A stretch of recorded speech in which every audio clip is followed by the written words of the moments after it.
कुरान मजीद में अल्लाह अज़्ज़ा व जल ने इरशाद फरमाया है कि तुम मेरा ज़िक्र करो, मैं तुम्हें याद करूँगा, मेरी शुक्रगुज़ारी करो और नाशुक्री ना करो। और मोमिनो, अल्लाह ताला का जो ज़िक्र है बहुत ज़्यादा किया करो, कसरत के साथ।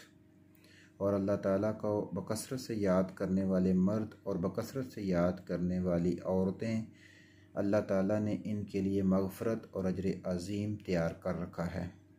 अब हमें ये देखना है कि हम अल्लाह का कितना ज़िक्र कर रहे हैं और कितना अल्लाह को याद करते हैं। इसके लिए हमें फ़राइज़ की पाबंदी करनी है, कुरान की तिलावत करनी है, इस्तिग़फ़ार करना है, हुस्न अखलाक को अच्छा करना है और अपने किरदार को अच्छा करना है। अल्लाह अज़्ज़ा वजल से दुआ है कि अल्लाह अज़्ज़ा वजल हमें अमल करने की तौफ़ीक़ अता फ़रमाए।